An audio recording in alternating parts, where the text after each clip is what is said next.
the determination of the Sahel leaders is exceptional. I mean, we have not seen something like this like before. The way they have found out the truth, the way they are fully awake, the way they are going about it is just something so great. And this is the reason why I keep on saying that they must be supported and they must be promoted. Because if this opportunity that Africa has now, if it's been taken away, I don't know when it will come by again. We need to support these guys. Just listen to Niger leader, the current Niger president speak. Just listen to him. Do you remember when the French soldiers began to leave our territory? When the French ambassador Sylvain Ité thought that colonization was still ongoing and that he could challenge the new authorities, and we showed him the door, despite his mentor Macron claiming under every roof that Ité was accredited to Niger with Bazoum, not to the Republic of Niger, but to Bazoum, and for them, Bazoum is the president. He ended up leaving.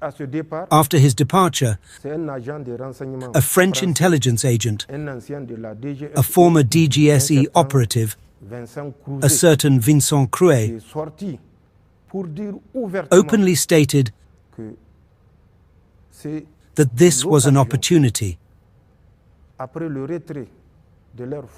After the withdrawal of their forces and the departure of Sylvain Ité, to destabilize Niger through clandestine actions.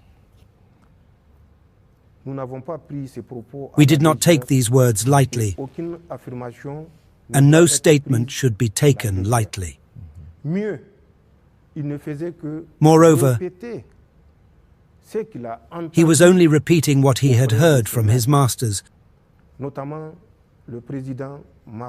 particularly President Macron, who had already initiated in the first half of August 2023 a wide consultation to provide an appropriate corrective response to the Nigerian people and the case of Niger. Following this, he gave instructions to a certain Jean-Marie Bockel,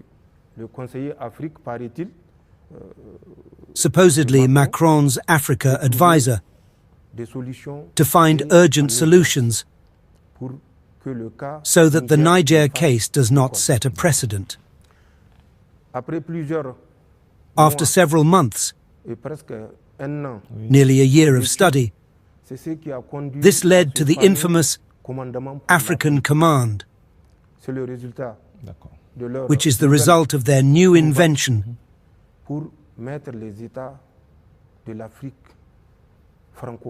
to bring the states of Francophone Africa in line, with Niger at the forefront for daring to demand its sovereignty. The African Command is a disguised version of the troops we have expelled, as it is a command that will be implemented with a certain reorganization. Specifically, the troops in Chad, particularly in N'Djamena,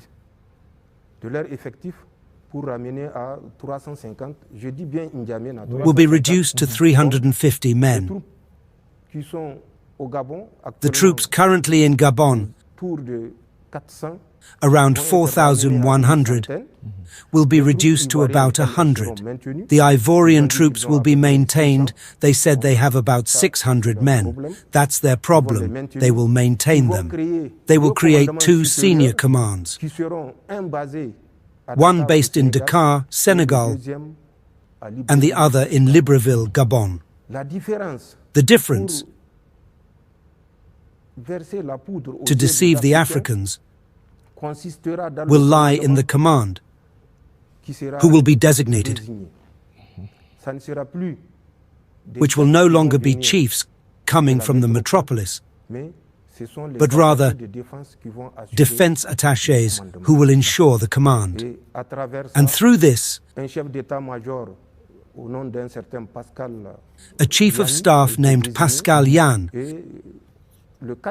has been designated, and on September 4th of this year, the command will be operational with a deployment of 50 to 60 men,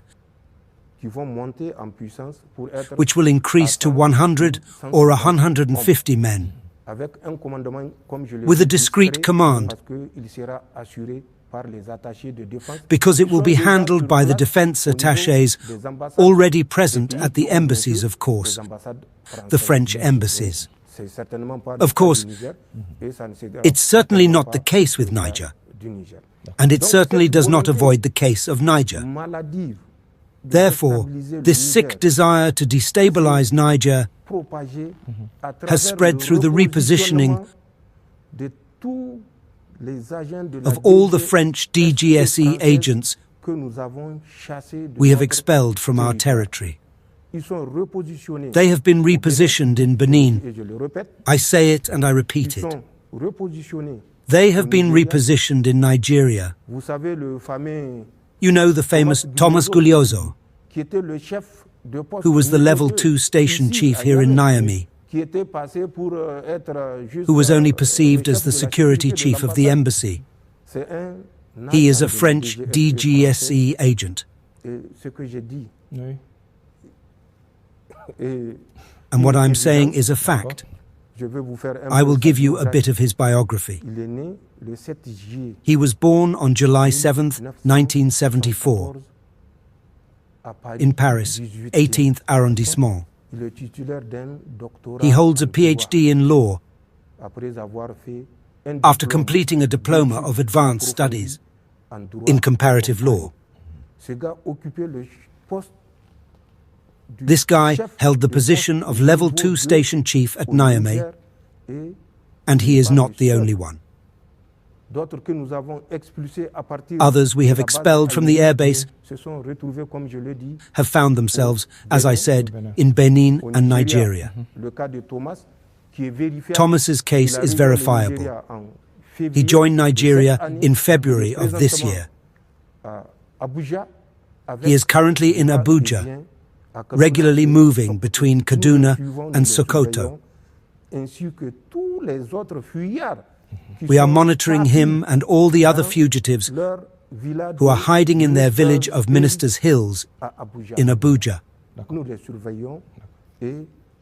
We are monitoring them, and they should be assured that the dark plans they are plotting for Niger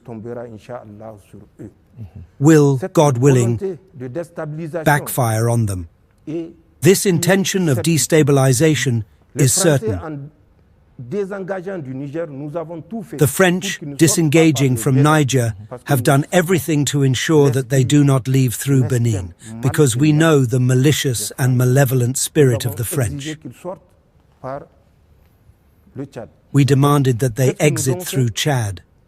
What did they do? The first to leave made an appointment with Boko Haram and ISWAP terrorists, who are two rival factions in the Lake Chad Basin. This happened between October 25 and 26, 2023. They proposed to these terrorists to wage an open war against the Nigerian state, against the new Nigerian authorities who dared to ask the French soldiers to leave their territory. They did not stop there. God is with the righteous. Boko Haram and ISWAP did not agree, and God willing, they will never agree. They repeated the same maneuver on the night of January 10-11, 2024, when they again delivered military equipment via 2 helicopters to Boko Haram terrorists, who seemed more inclined to accept the French troops' proposals. This happened in Kouloua, an island in Lake Chad, about 25 kilometers east-northeast of Bosso. Later, on January 29th, they returned, this time to Boutungour,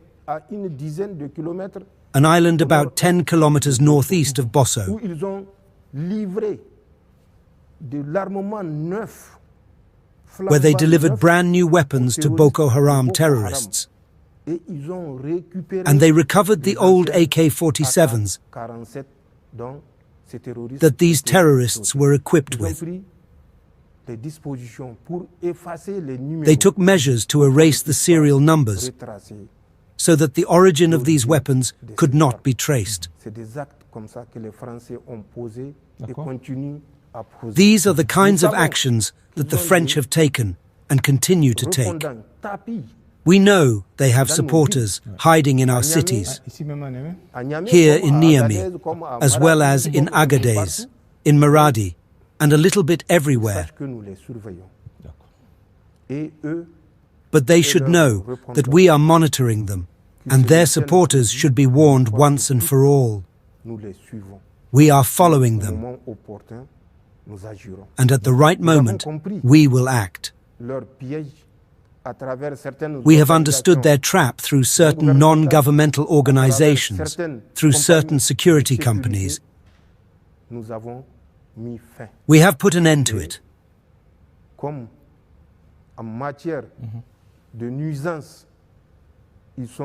And since they are unlimited in imagination when it comes to causing harm,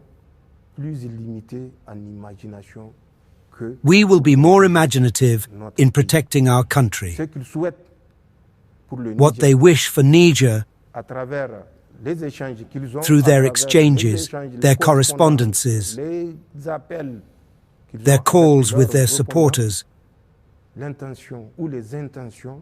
their intentions will not succeed.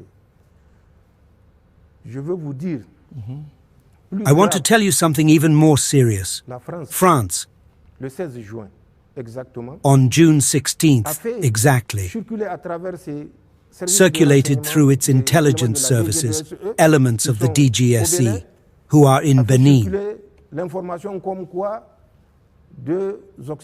circulated the information that Westerners had been kidnapped with their guides in the W Park in Benin. But the W Park in Benin is in the hands of the French. The W Park is in the hands of the French. The DGSE intelligence services are inside the park. We know the activities they are engaged in. And the Westerners they announced to have been kidnapped are a Canadian and a Dane. We know that it is false. First of all, it is not the terrorists' modus operandi. When the terrorists take hostages, they keep everyone. Of course, through negotiations, they release those who are burdensome. That's not what happened with this hostage-taking. They released the Beninese guides and kept the two hostages, so to speak. But we know that they are not hostages. They are specialists in explosives, in guerrilla tactics, and in jungle warfare. These people were taken to the base at Fada, where the Emir Aliasser Mahmoud was located.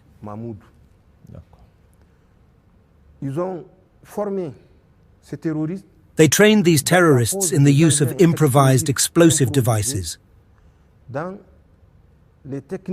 in guerrilla tactics, in intelligence gathering techniques. After this base, a certain Jules Habu and Sambo Doctoro left with a Toyota Land Cruiser to pick up these two specialists, to take them to another location between the village of Boulel and Bukassi. For those who know this area, it is inside Burkina Faso. These people were still in this position as of July 15th, and they are continuing to train the terrorists, even though the French have portrayed them as being kidnapped by terrorists. So, who are the real terrorists? This is to give you an idea. Many more acts like this have taken place. We have evidence, not only vocal evidence, but also written evidence to support what we are saying. France is behind this terrorism that is causing grief to Nigerian families. This is a parenthesis. And at the right moment, we are ready to present all the evidence for what we are currently saying. So, this desire for destabilization, Nigerians must understand, is real. There is nothing imaginary about it. It is a will, and France, through its current authorities, will not hesitate to act once Nigerians have lowered their guard. We will not lower our guard. Niger will stand tall, God willing.